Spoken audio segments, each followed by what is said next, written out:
Hello? Is this on? Check, check, check, check, check, check. A little more volume. Check, check.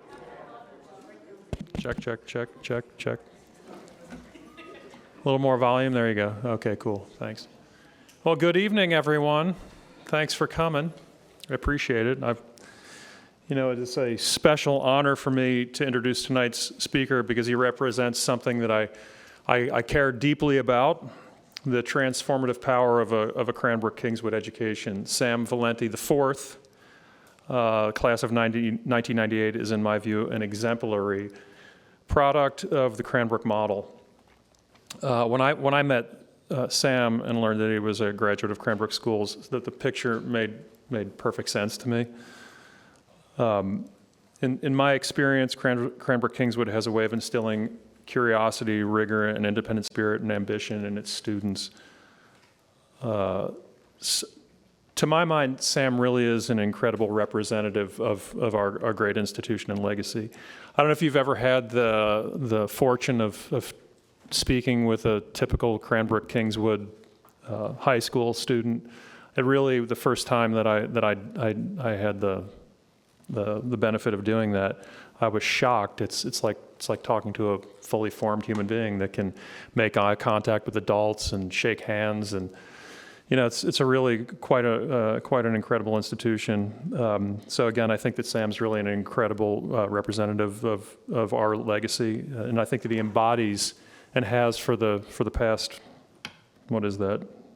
25 years, the best of Cranbrook educational values. He clearly carries those values into his work with Ghostly. Now, from a dorm room startup, Sam founded Ghostly International, a label, a platform, and really, as the New York Times put it, an ethos. So over the past 25 years, Ghostly's grown into a collective that brings together musicians, artists, designers, and technologists. It's not just about records, it's about building a cultural space where collaboration and experimentation thrive. What I admire most about Sam is that he's not only built a business, which is important to me. I talk about this with my students quite a bit. I think that artists should be able to thrive and survive. I fully reject the idea of couch surfing. If you want to couch surf, that's one thing. If that's not a choice of yours, you don't have to make that choice. And so I think that Sam really, it's really admirable that he's built a business and a community, and one that reflects the same interdisciplinary spirit that Cranbrook nurtures in all of us. I think one of the most important components is that, for me, Ghostly truly feels like something that would have been or could be conceived in the studios of the Art Academy. And I respect this great institution. I respect Cranbrook Academy of Art. And when I see his life's work to this point, it really feels like something that really comes out of the spirit of all the things that we do. So tonight, I believe that he's going to share some of the lessons that he learned across a quarter century of collaborations at the intersection of art, design, and sound. So please join me in welcoming Sam Valenti IV.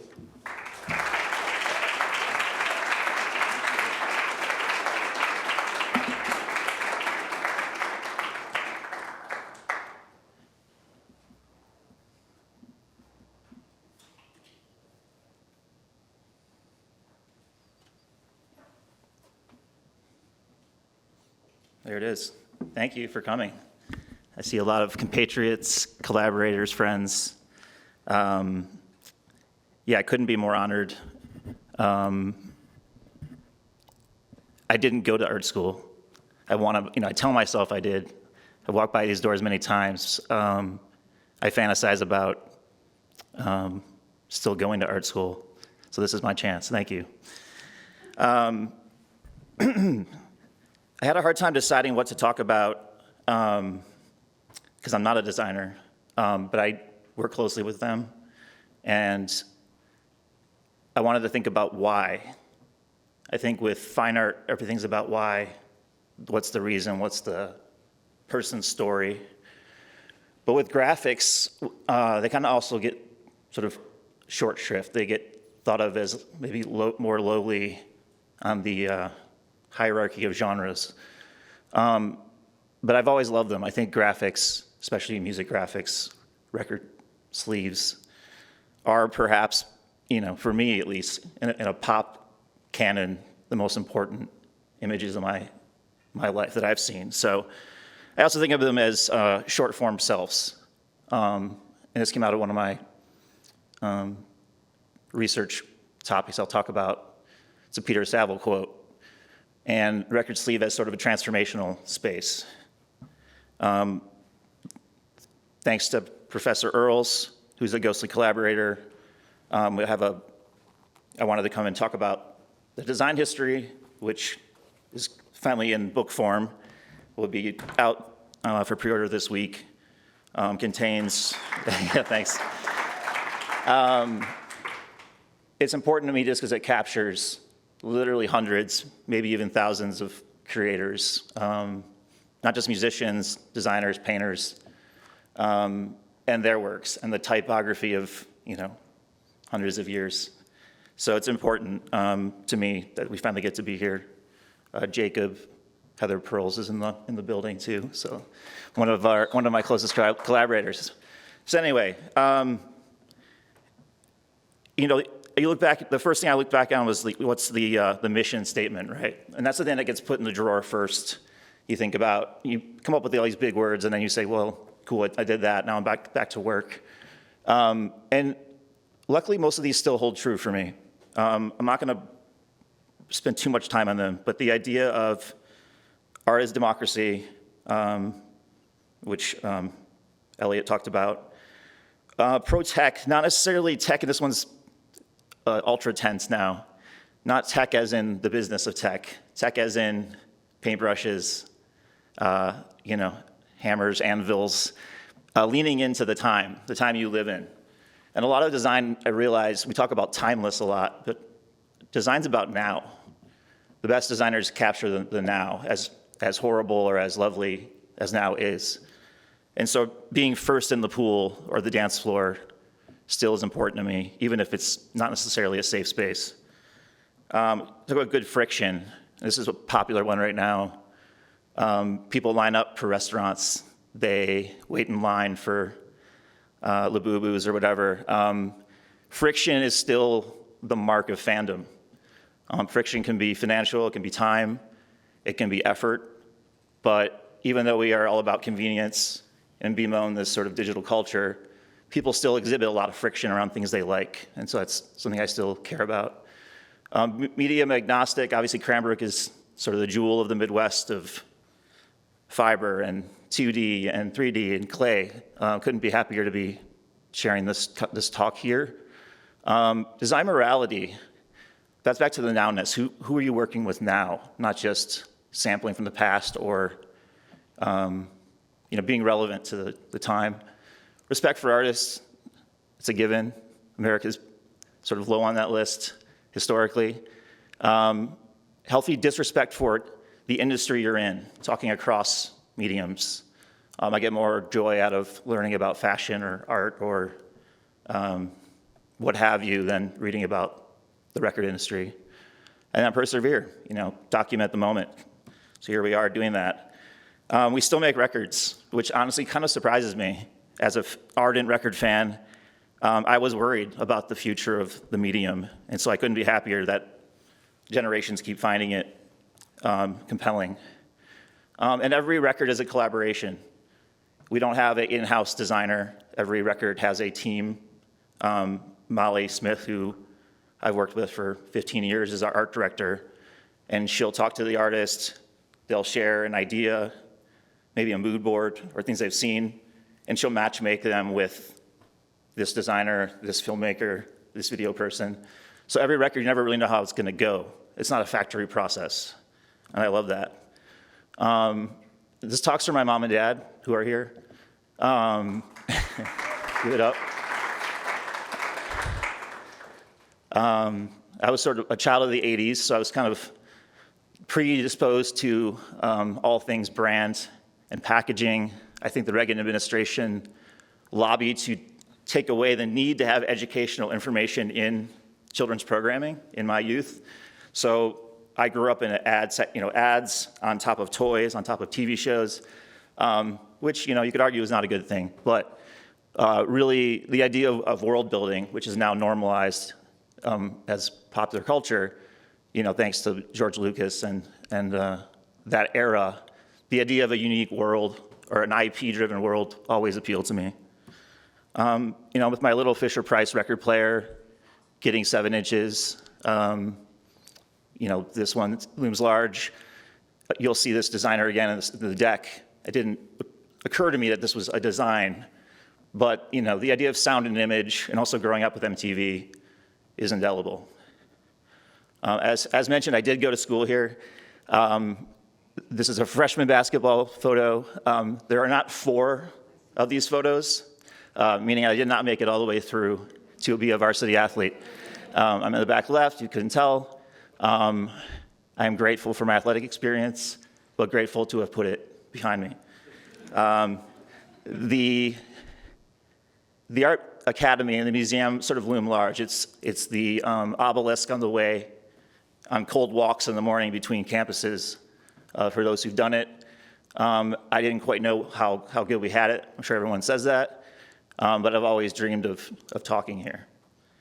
What I did find in high school was the beauty of records. Record stores, record labels, my parents, their Motown records, their soul records, et cetera. And so in the interest of participation, which is to me the cool part of the music industry, is you just want to be part of it. Even if you're not the musician or the talent, there's a lot of places you can still be involved. And so DJing is and was, I think everyone should learn how to do it. Now it's pretty easy. This is my basement, not too far from here. I think my mom took this photo. Learning how to play records, how to find them, gave me a way in. So I did make it in high school. I was senior of the day, as you can tell. Yeah. However, you could resist a DJ, I found out. It was possible that some people did resist a DJ, but learning how to play school dances here, there is a jitting contest, which is a local dance, if you haven't heard of it. There's a freak 'em down contest. I'm not sure exactly what that means still.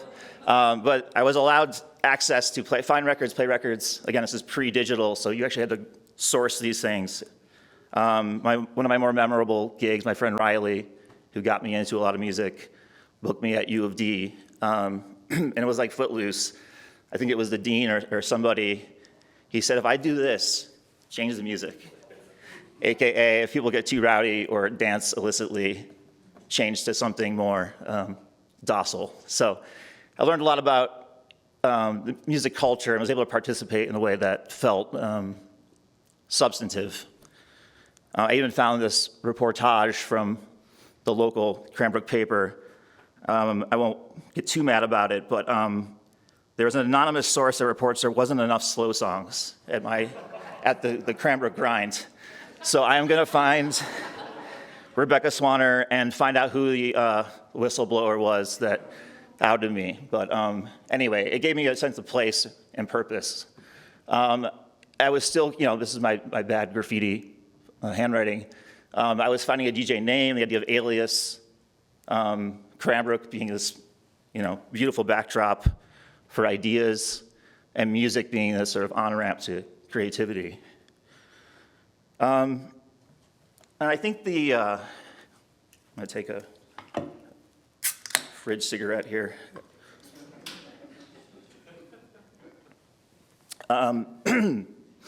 Record sleeves, again, sort of forgotten, right? Most of us don't interact with record sleeves. However, they are, as one of my heroes, Tony Wilson, says, pop is the language or is the art of the playground. It is where many of us first saw art, and a lot of the great artists used as a canvas. And a record sleeve is, like photography, a frozen moment, a decisive moment. But even harder than that, it's type plus graphic. How can you instill, especially in a pre-video context, how do you instill the feeling? When we think back, our brains, our computers, we think about a song, maybe we remember a person or a trip or a memory or where we were, but inevitably, it will be in your brain that something from that sleeve or that video is there too. And I think about the most iconic images and how these photos were chosen from contact sheets of hundreds of pictures, the right person, the right time, the right moment, the right light, the right font, and it's done. It's still incredible. And the myth making, and even reduced to a 2x2, is still there.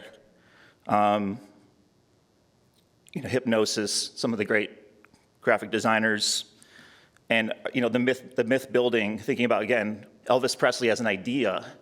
If you never saw him, and this being your introduction to him, it pulls you right in. And even now, where we've obviously moved past the need for 2D as a stately object, so Wolfgang Tillman's this Frank Ocean cover embodies a whole era and is an idea pool for a whole generation. So it keeps going, even though people said it wouldn't. A lot of my heroes, designers I love, like Jeff Jank, were able to create moments for artists that never really got their due. And it's also a form of art history and how designers learn how to talk about art. One of my favorite sort of examples, I was texting with Michael China, who's probably my longest design collaborator now. Last night I said, what's your favorite cover? Which is like asking, what your favorite song is to Paul McCartney. It's kind of a shitty question. He's like, I always love Mad Villain, which is a Mad Lib and MF Doom collaboration. And so you look at the contact sheet, I think this is Brian Coleman. It's in LA. Doom is sort of a tragic figure, died too young, kind of got spat out by the major label system, and comes back in this mask as sort of this avatar of his own making. And so the photo chosen is not necessarily anything, it's kind of whatever. And then in the hands of Jeff Jank, you sort of detune it, you find the right tone, it becomes this idea, sensibility. And I didn't actually know the story of the little orange square. Apparently, he was inspired by the little red O in the Madonna cover, which to me is great, speaking of local Midwest modern heroes. And all these little conversations between records and how myth-making has existed for a long time. And my college education kind of gave me the sense of that. A little fun fact, Madonna actually appeared on my mom's kids TV show that she co-hosted as a I don't know how 8-year-old, saying that she was going to be famous one day. So shout out to Madonna. But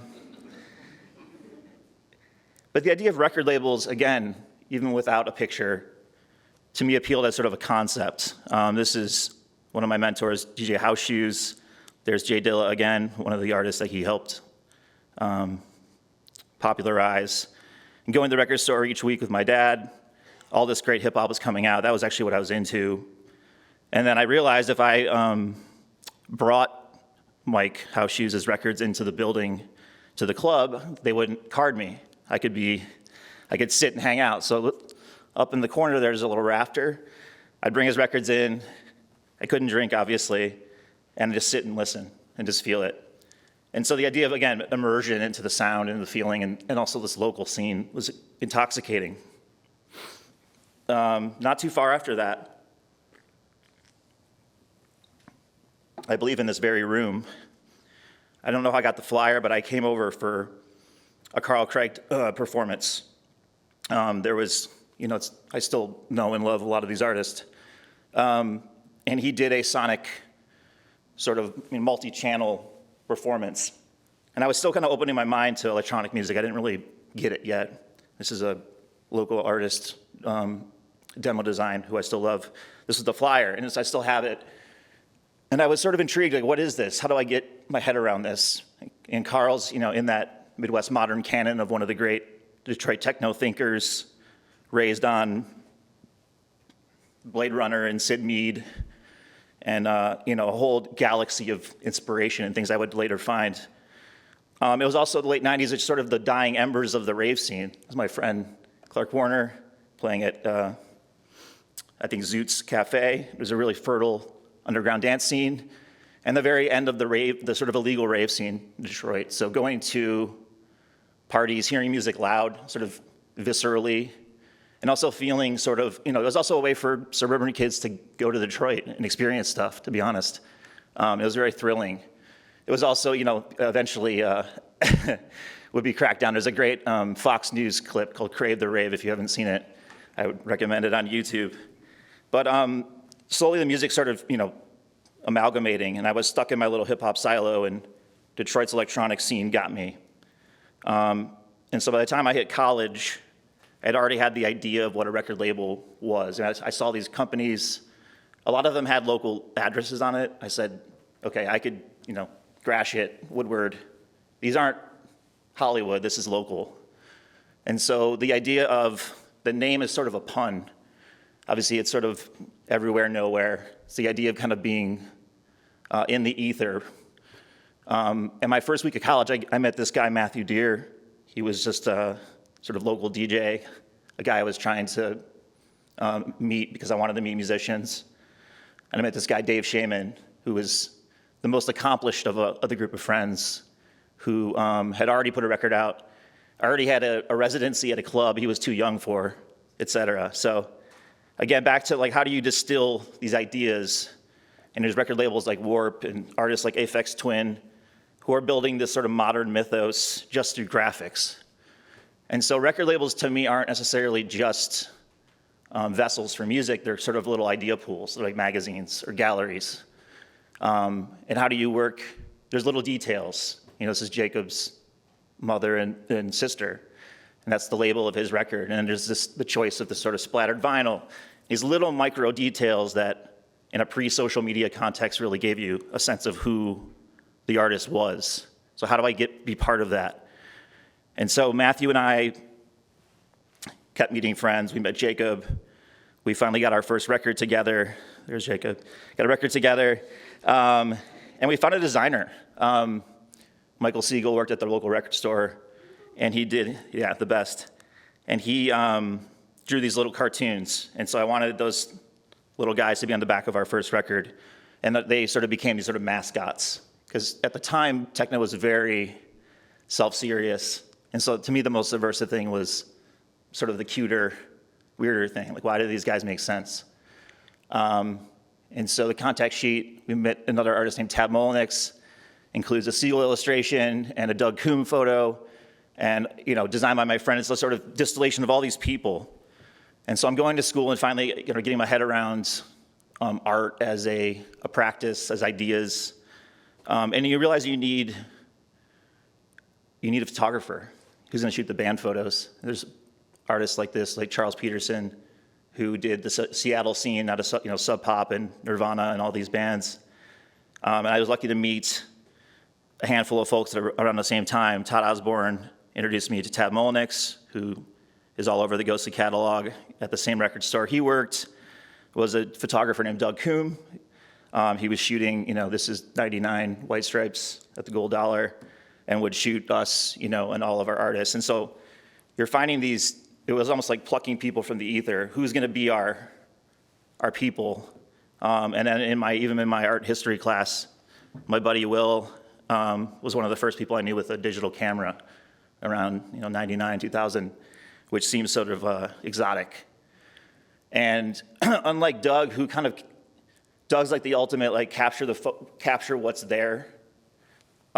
Image making, I realize with photographers, there's two kinds. There's the best version of what's there, and then there's what's not there. There's the idea of image making, and Will was that. So we could sort of pivot between these two styles, one more reflexive and sort of internal, and one more natural. So finding these individuals and building this crew. And then Michael Chena, Will introduced me to, who was already well known out of Minneapolis, became sort of an Uber collaborator. He's done 300 to 400 covers for us. He's a painter. He's the complete package. I get to work with him every day on a little Substack I do. So it's really the finding of artists that really gave me a lot of confidence to do this. Will and my professor, Howard Lay, at the same time, as we're mainlining all this music history, is giving us a sense of the mutability of images. That beauty is not what it seems, that image is unfinished, so to speak. And so these ideas are colliding in my mind, and a lot of the sort of origins of modernism and the sort of surreptitious qualities sort of parallel with music history too. And he's teaching us about Lautrec and Montmartre and obviously like Art Nouveau lithography style and mass production of images. And you realize these are like the first band photos. This guy's I think he's a singer, composer, kind of ne'er-do-well.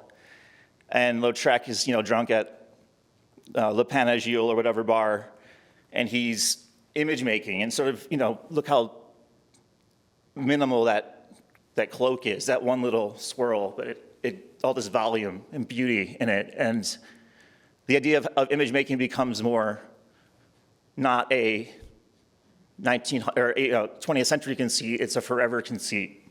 And it's Bruce Springsteen being the ultimate sort of showman. He's never worked in a factory by his own admission, but the ultimate teller of the truth. This is the same thing to me. And the idea of eras. Obviously, artists like Taylor or whomever are the top of the zenith of that, but these are old conceits. And so art history teaches you that it also informs why we do what we do, which is storytelling.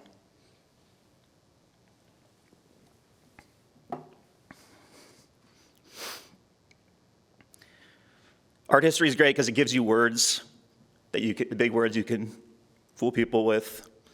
Détournement, I learned about appropriation, but ultimately they're helpful.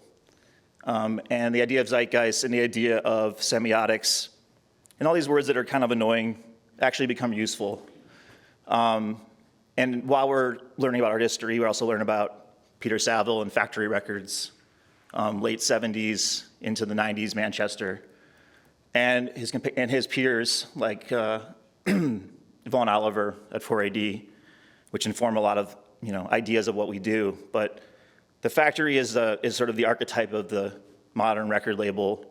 There's Saville on the left. There's Tony Wilson, who was a TV presenter and sort of a patron of the arts for Manchester, and Alan Erasmus, who's sort of the secret genius of the group. I love this Tony Wilson quote. I'll let you read it.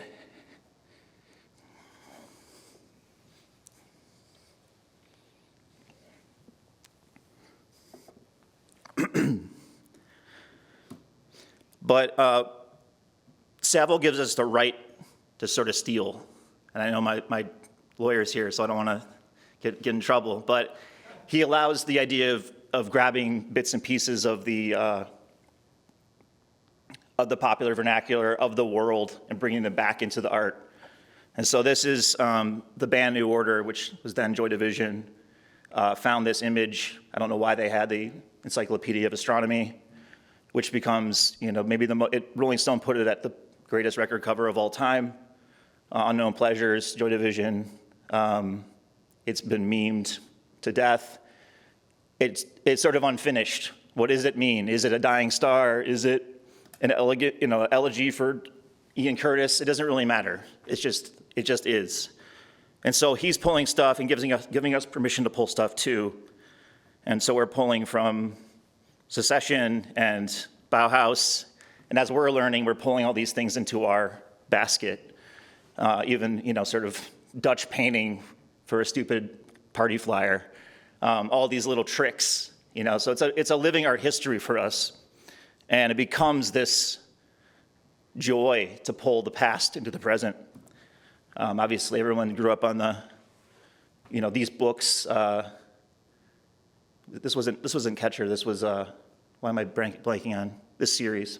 But anyway, we're having fun. We're learning. And Saville also, his 60s childhood into 70s, Bowie's obviously the first sort of era machine. And what he said is, at the time, his friends, the average person maybe wasn't going to be that different than their parents. Maybe they'd work in the business, they'd stay in the same town. There was this sort of repetition of life.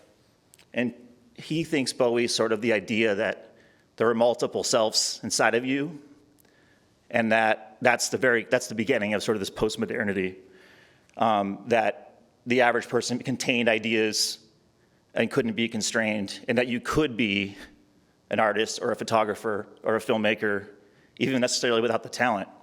Sort of the beginning of amateurism, but it also tells Saville and his friends that you may have to do it over and over and over again. One change may not be enough, but that's the thrill.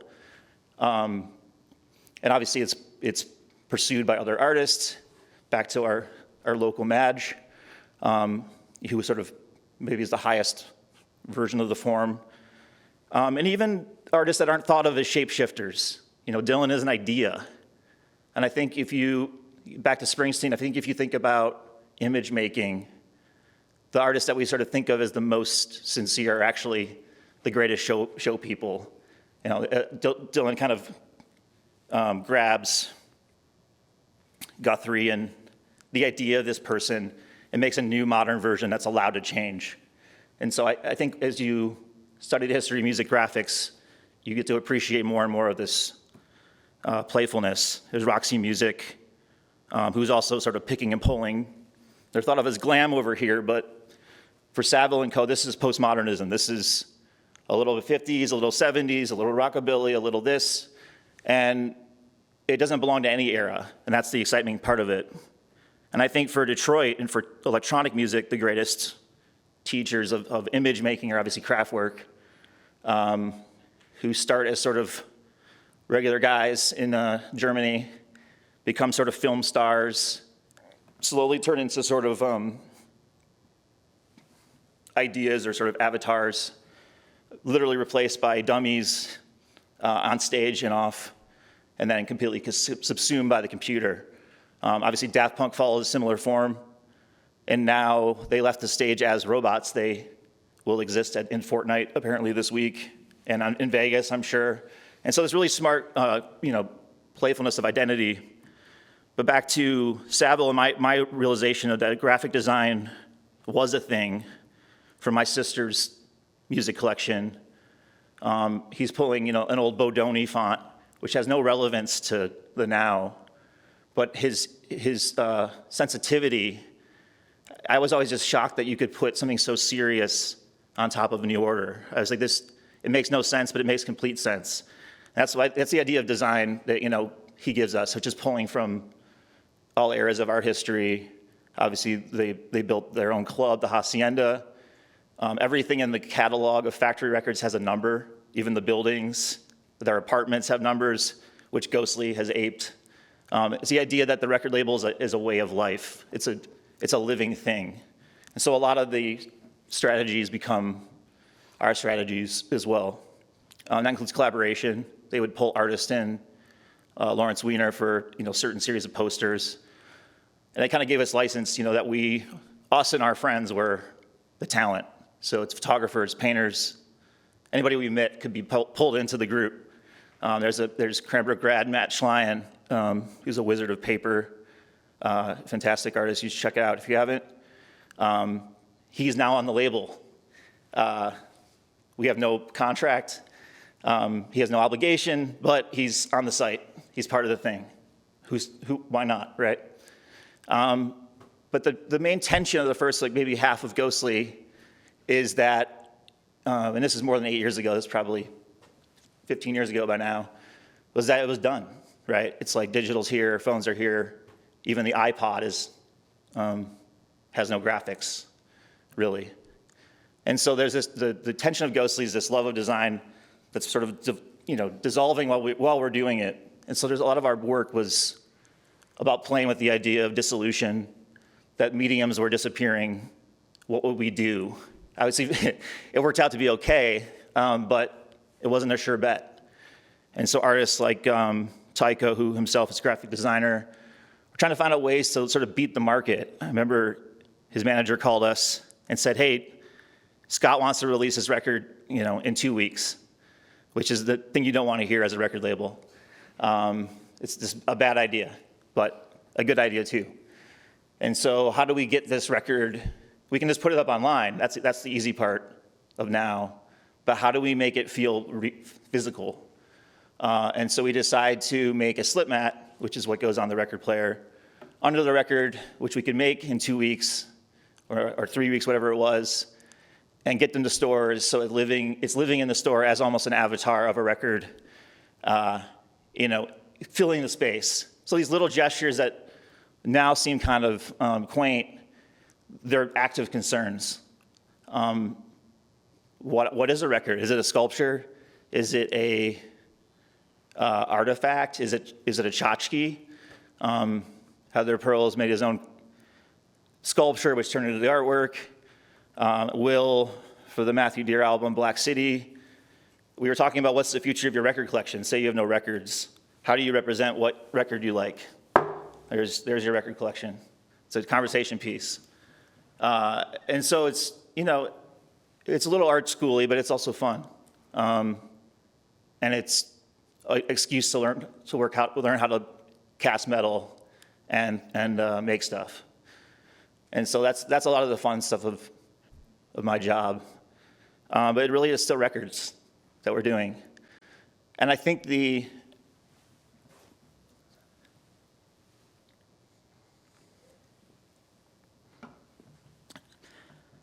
other sort of underlying, very Midwestern part of Ghostly, and something we've gotten shit for sure, is the idea of brand. But I argue brand's actually a civic duty, obviously being from the area.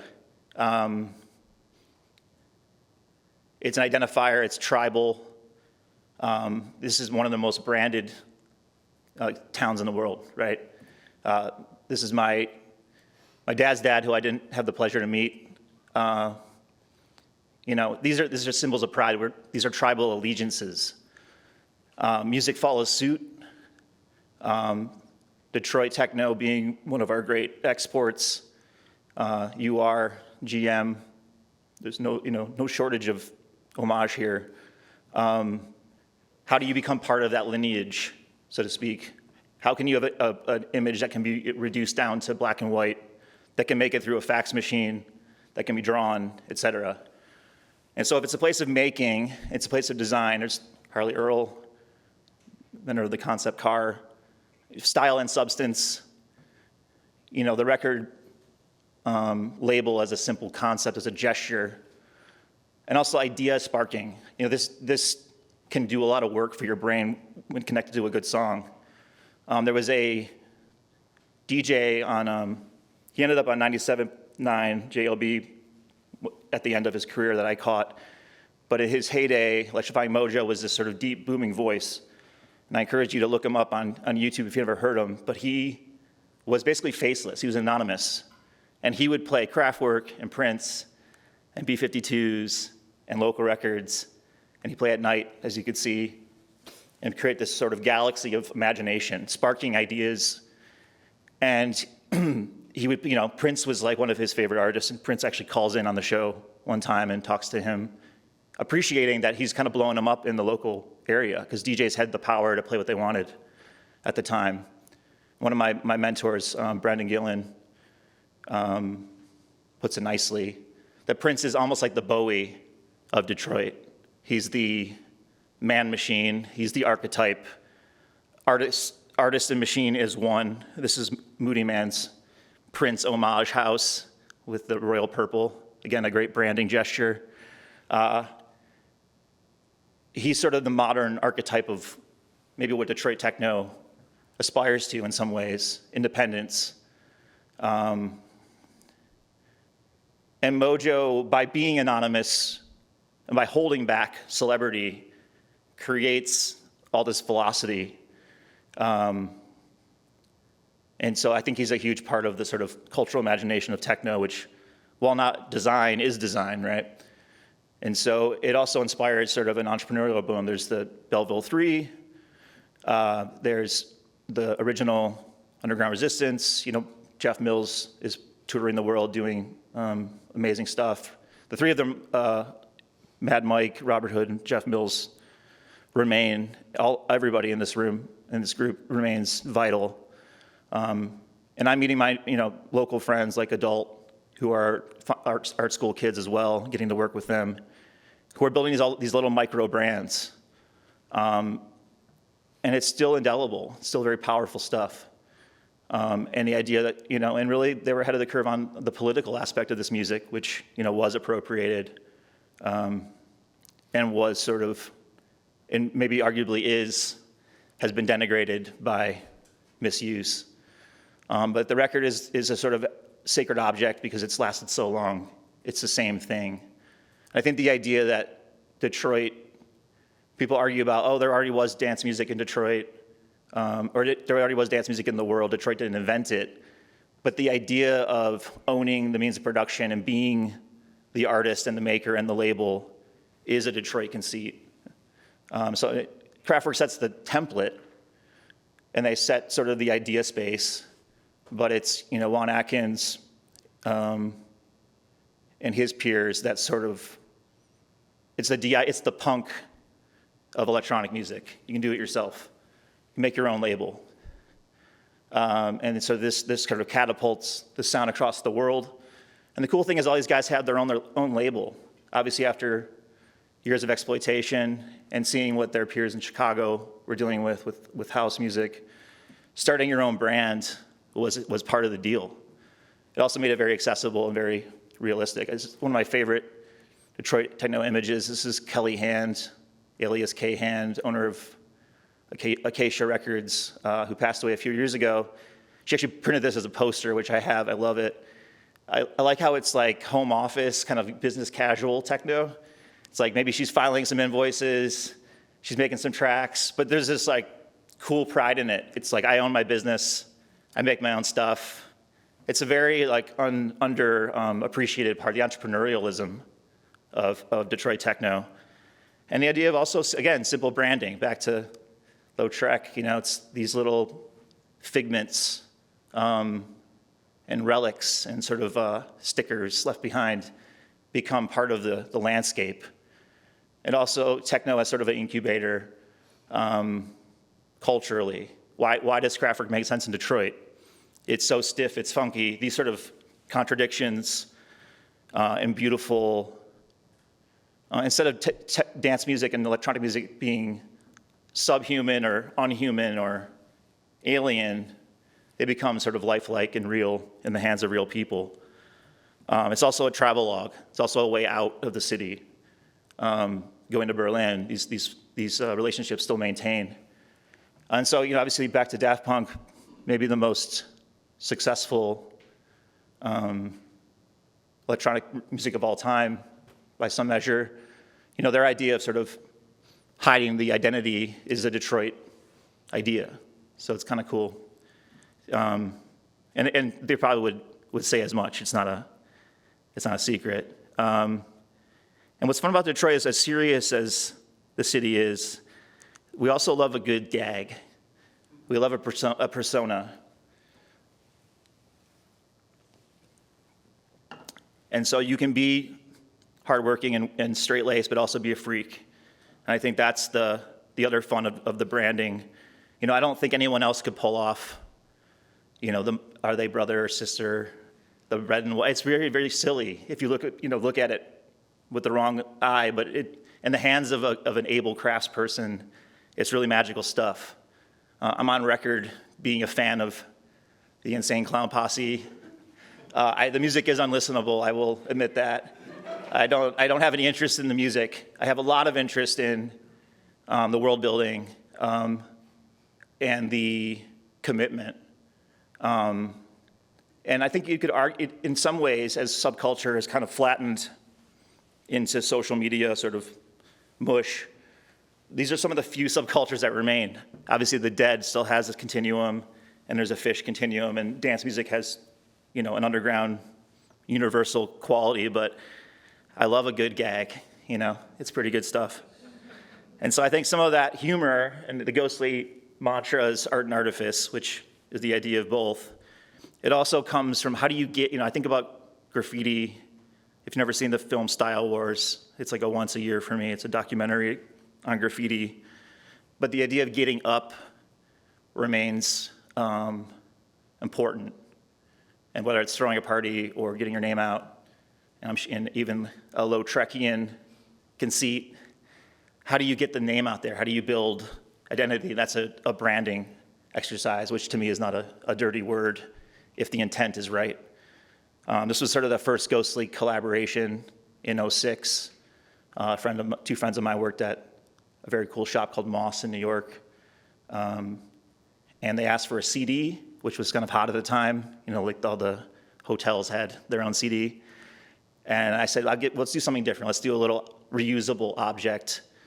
We ordered it from China. We didn't have great relationships.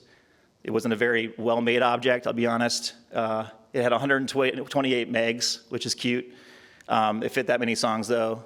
But it got the itch out that it's something people can understand or get their head around, more so than just a song. And so I think the misunderstanding maybe of at least our version of collaborations was not a commercial enterprise. It was getting into people's heads. It also was getting up. How did you get that Warby Parker thing? How did you get your name up on that wall?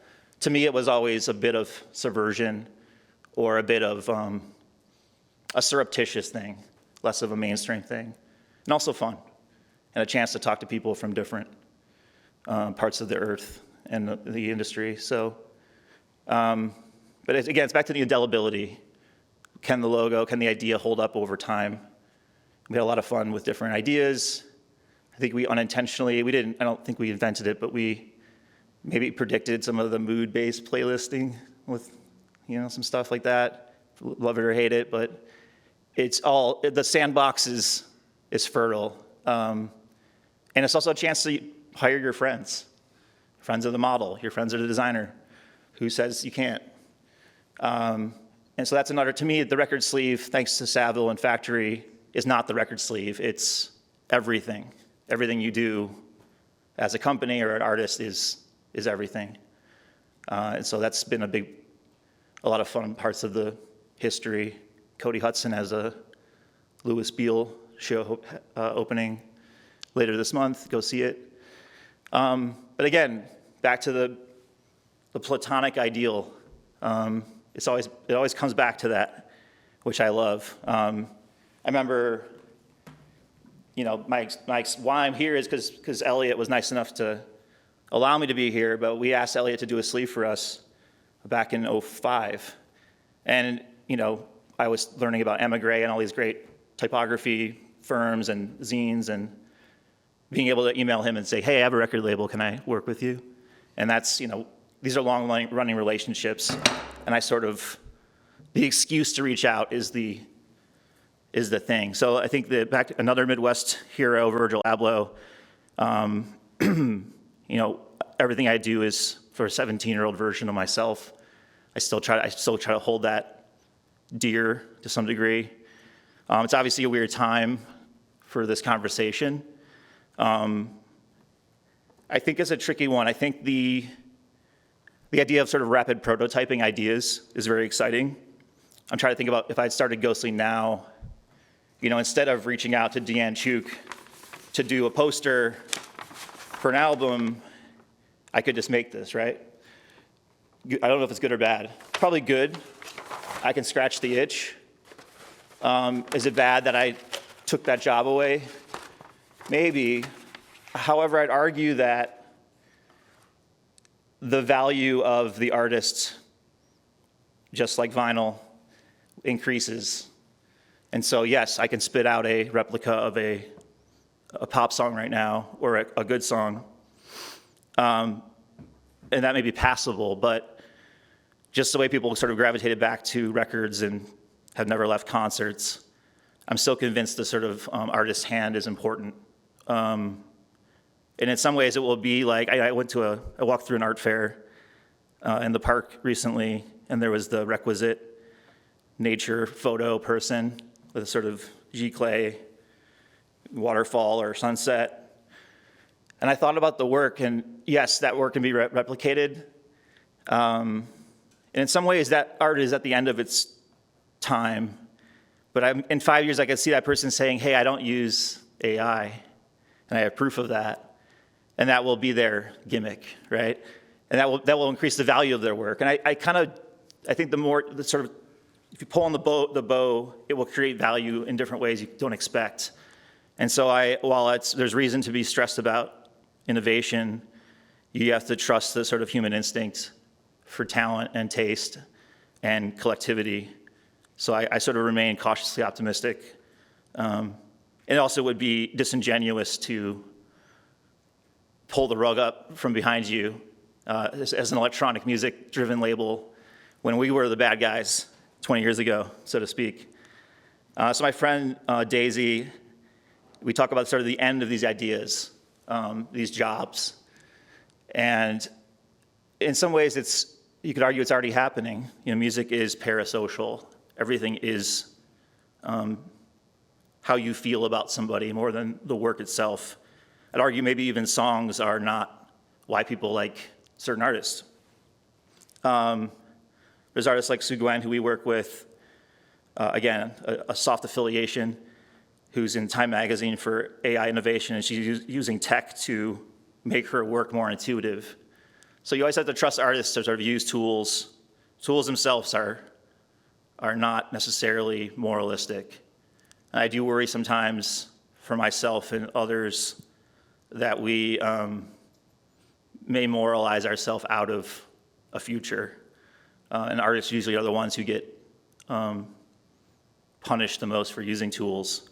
So what remains to be seen. But then there was a Peter Saville quote, again, and I thought, in some ways, this is what he's sort of like living AI. He's sort of grabbing different pieces and putting them together.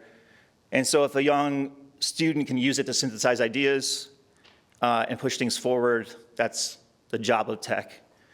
So art remains and graphic design remains relevant. Why? Is this a good cover? I don't know. Is it well known to some people? Yes. In an era of social media, a record sleeve should not matter. It does. It is the foundation of the whole canopy over an artist. This color and this sort of blown out font looks like a mistake. Maybe it's a reaction to, TikTokification of Instagram's perfection. It sort of captures the messiness. It works, right? And so I love that. I love being wrong. I love that there's always something different to be excited about. I also love that artists continue to take space. There's Carl Craig at Dia Beacon and Mocha in LA, building out sort of immersive space that artists keep evolving, and it's our job to sort of keep up with them. And in the fear of a reduced self, we can always go back to Mojo, who would close out, "Hold on tight, don't let go. Whenever you feel like you're nearing the end of your rope, don't slide off. Tie a knot, keep hanging, keep remembering there's nobody bad like you." Thank you.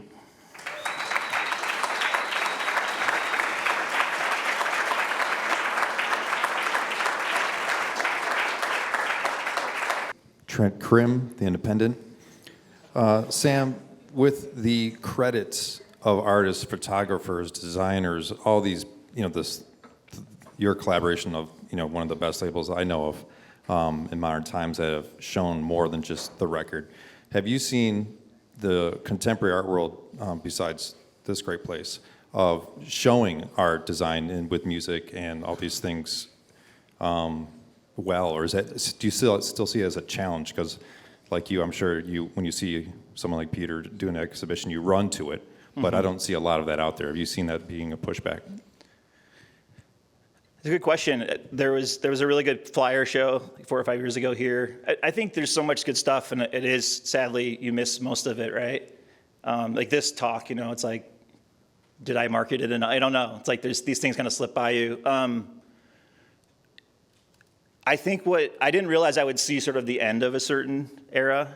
I thought I was kind of still at the nascent beginning of it, but I realized that, the Savile, that what I'm talking about is old head, grumpy old man stuff already. And so I think in some ways, you're going to see more and more of these people because there's so few examples. But what I hope is actually the opposite. I hope to find more, and this is probably my fault for not chasing it, but who's the version of them now, right? And that's the job of institutions also. I don't know if that's the answer, but it's what comes to mind.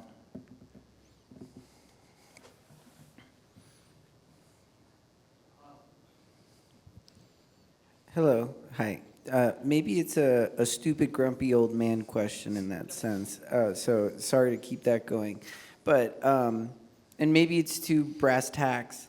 But like, I make music, and I was talking with a producer that I met up here. I'm from Miami, and he produces a bunch of bands, and he describes how, oh, the bands sound great, the bands are having a great time, they love the music, it's so good, and then he turns to them and says, so are you guys gonna make any TikToks? Are you guys gonna do any dances on TikTok? And they say, well, no, that's not really what we do. Yeah. And he was like, well, unfortunately, it's kind of the way it's going, where it's almost like if your main target audience isn't 12 years old, on TikTok, then you might be shit out of luck. I don't know if you have anything to say about that. Yeah, I do. I have two answers. There's the public answer, which is, yeah, it's the ruling attention platforms are going to dictate what you do, right? I'd argue that's not a new issue. If the version I've heard of that is if you're not on TikTok, it's like being a band in '83 or '84, not on MTV, which may be true, right? And maybe even more amplified. But again, that's the beauty of constraints. If you're a certain artist, you market that you're not that, right? Back to you are, like, no, we're not doing that. I think I also challenged the notion that it was better. I think artists had a lot less transparency. I think artists did have to go play, 200 dates. Record labels were and are still not great partners, major labels. I'd still rather be in this time. I don't love all the devices, but artists also use tools.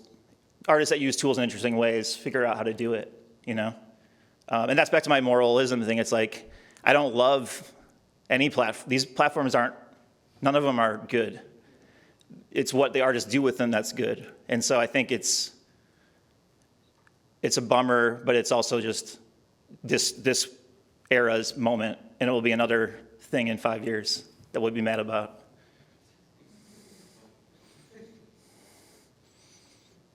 Hey. Hey.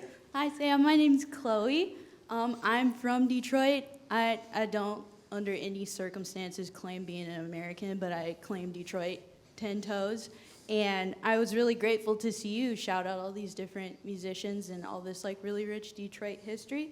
And I wondered if you had any plans for preserving the history, or the music history and rave culture and all of the physical media, preserving all of that information and stuff that you yourself have gathered, but in a grander way, so that the people from Detroit know about it more, and not just it's kind of niche, and people from Chicago and New York, and if you like it, you like it. But I feel like the city is missing a space to celebrate that together. Yeah, what do you think? Great call. I love that. I think some people are, UR has the submerged space. I think a lot of the great, again, these aren't I think Cranbrook should have this wing. And that's part of my point, is that graphics should be treated as, this is the fine art of now, right? So I would love your idea to come to life, and I would be part of it. There's Detroit Sound Conservancy. There's a lot of different groups doing things, but it would be cool to have a concentric circle that people could visit easily. So I will keep my eyes peeled, try to help if I see it. Hey, Sam. Yeah.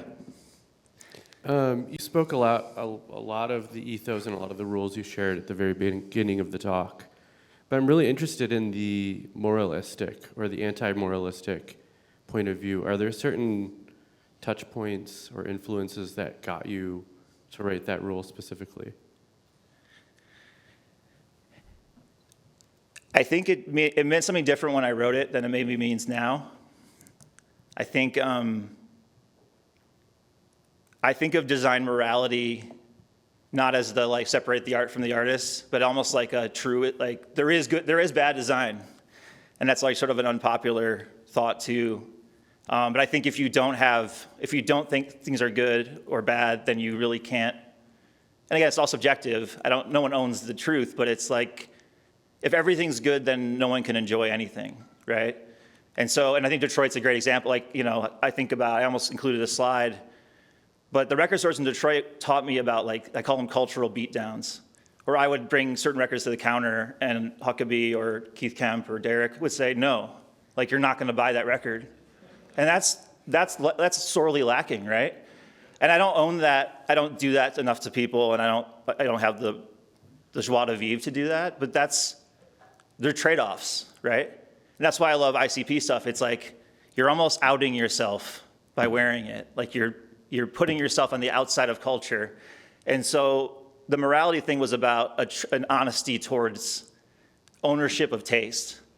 In my little blog's about loving your bad taste, right? And so there is a purism there.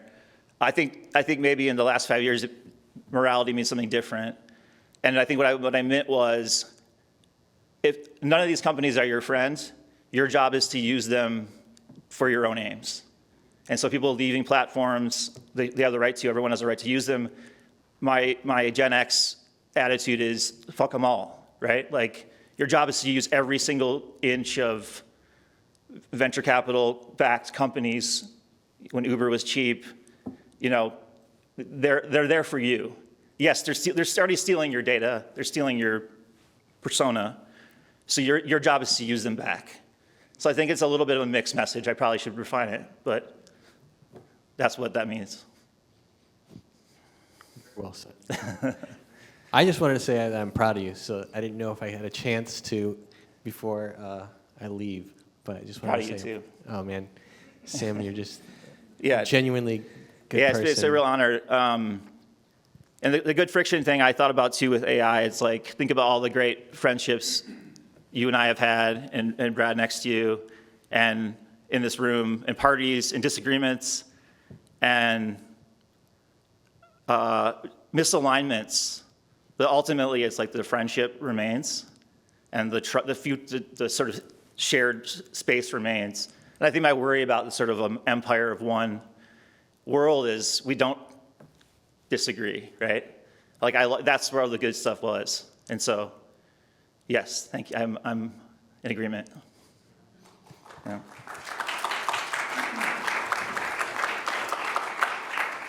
I'm a bit curious about how you remain positive.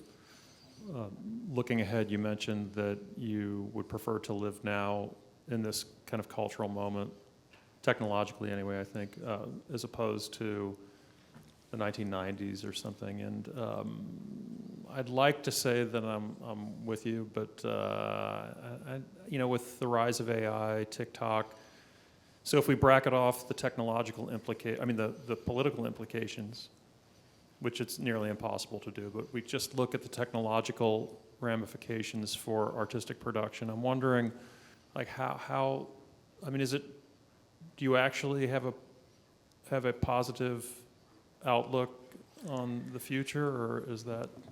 That's a really honest question. And if anyone hasn't seen Elliot's YouTube, it's really great because as an educator, I trust his take on education, but you're also skewering your own industry. I think back to you should skewer your own industry, right? Or else you're not a real patriot and you don't actually believe in it.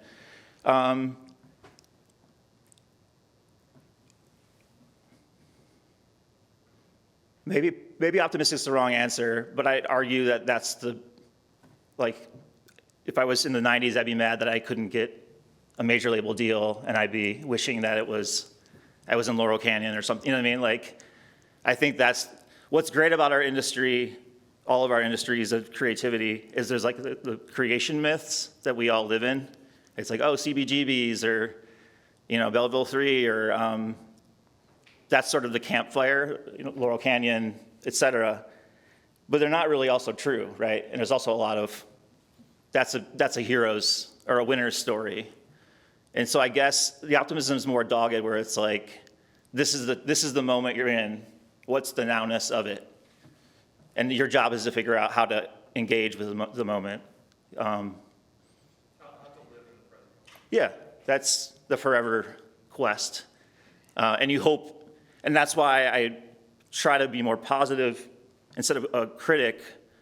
Like, if I can find a new artist once a month that really inspires me, that will fuel me for a month, And I think that's if you're a fan, that's the job.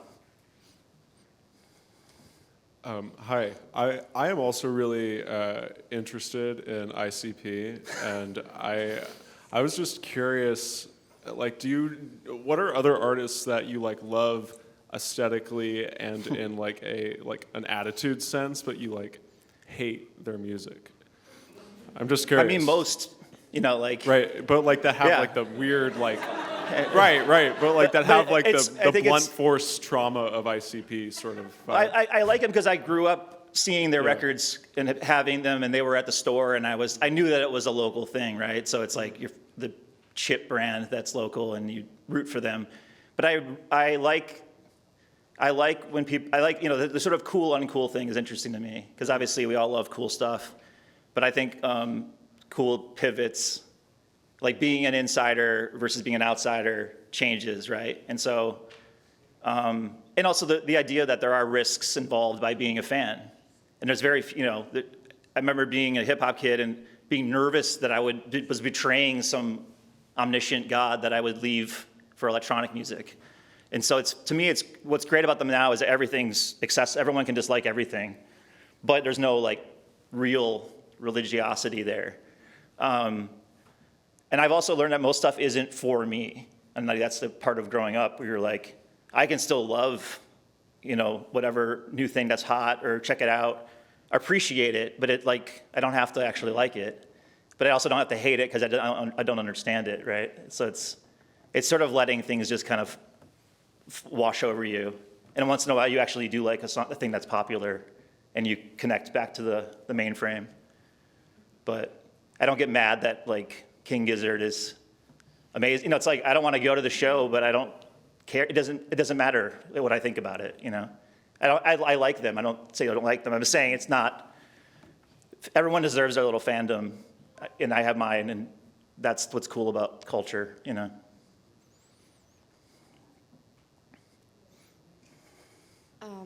This is a little more on the design, practical side of things.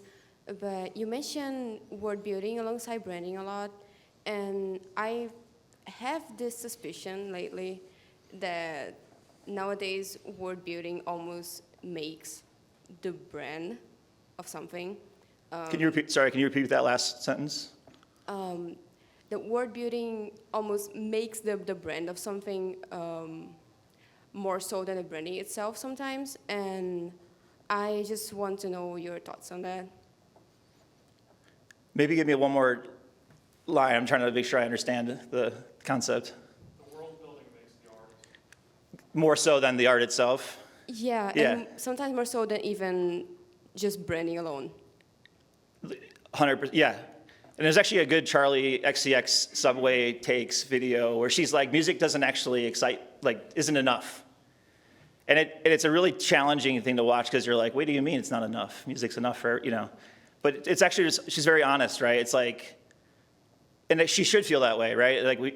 She grew out of, there's enough, everything has to be engaged now for your brain to switch on. Whereas back in the day, it was like, you could sit and stare at this in your room and not have a phone in it, right?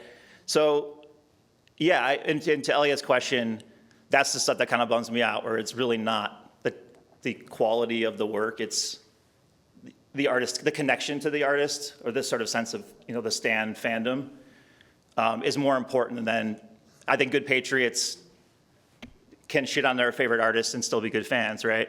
whereas now it's like a really religious devotion without fail. So I agree with you. I don't know, but again, that's certain artists, and then there's other artists that are not that way. I just think if you're worried about popularity, if that's the only metric of success, then it's probably going to be disappointing. So you kind of have to work with artists that don't make you feel that way.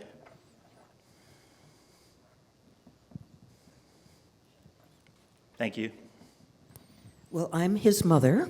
Yay. And Katie will. And his father's over there, and his uncle's there. But I'm sitting next to a cute story, Dr. Nurjan here, Danny. They started at Sacred Heart, and the boys had to leave in Bloomfield at the 4th grade. Then they came to Cranbrook, and Danny's now a doctor, and Sam is a whatever. Danny and Yeah. Sam then went to the University of Michigan, and we're going tomorrow to do some stuff there. I'm on the School of Ed, and we need teachers desperately at Michigan. So I always give my scholarships away, but now the head of the School of Ed says, Katie, you cannot give your scholarships away unless they can get into Michigan. So it's hard, but we can figure next year you're going to be able to apply to the School of Ed. If you want to be a teacher, we need teachers desperately. So everybody thinks about teaching. It's a great career still. You're underpaid, but you're loved. Teach 2nd grade, and you'll be the favorite teacher in the world. But what What was your question, ma'am? The question was, Lady in the back. Danny and Sam went to Michigan, and they were in rooms across the hall from each other, and we didn't plan it. They still think to this day that we planned there. But they had a good experience here and a good experience at Michigan.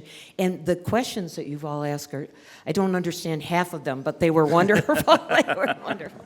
Okay, honey. This is an art school. It's supposed to be a little opaque, And right? we are so proud of all of you guys here at Cranbrook and your art and stuff. Thanks, Mom. So thank you.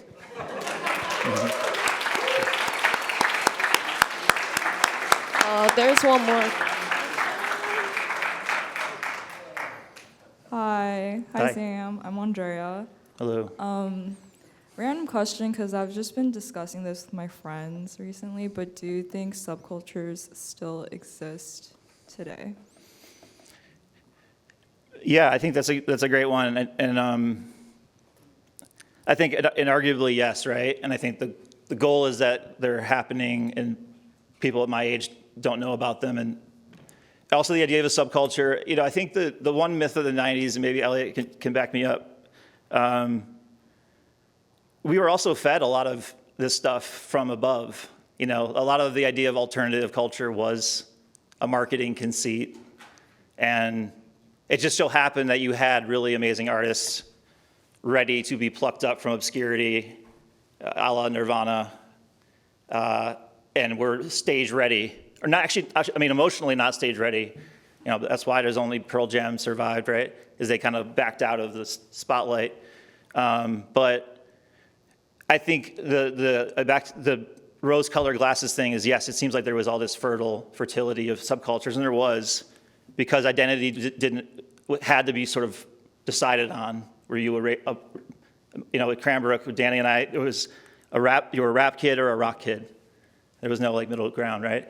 Which isn't really a great thing. It was just how it was.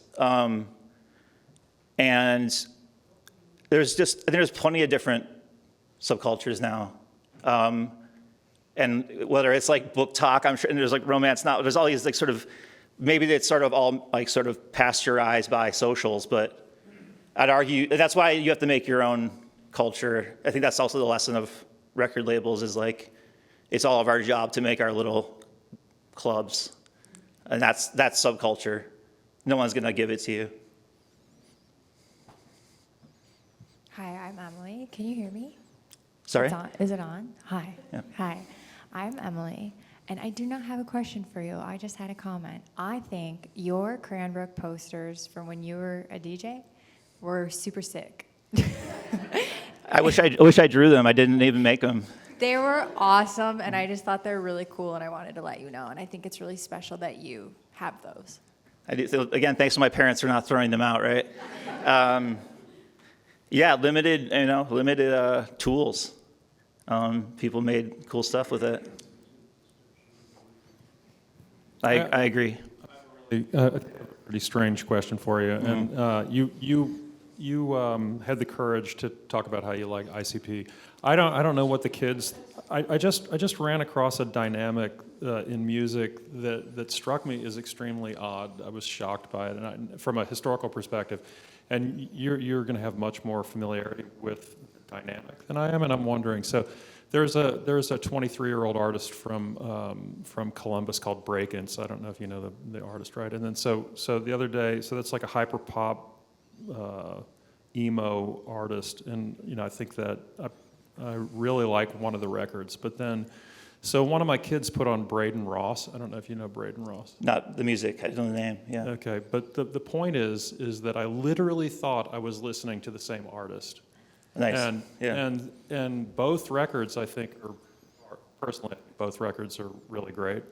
But from a historical perspective, I don't remember, and again, correct me if I'm wrong about this, but I don't remember a time where you would queue up, for me anyway, where I would queue up one artist, and then 20 minutes later or an hour later, I would literally hear the same thing. And I'm wondering, is this like a thing that's happening, or is it the prevalence of like YouTube production videos where they break down literally how an artist is producing things? But these records are indistinguishable from one another. I think they're both great records, but do you know what I guess I'd argue that that's been the case. Like, if you're not into techno, it all sounds, what I mean? It's like, I don't know. I guess I don't have a good answer. In other words, for you, historically, it's a dynamic that you see. Yeah, I mean, listen to like a lot of the sub-factory bands, and they sound like they wanted to be each other, right? And so I think that you need enough of those to fill out a room historically. So I don't know. Again, it's back to like, it's not for me. It's like, I don't know the signifiers, what makes them different. Or maybe their online persona is markedly different, and that's what you're cluing in on. So I can't judge it because a lot of the shit I like looks the same. But maybe it's a safe answer. This has been a lot of fun. Thank you for coming.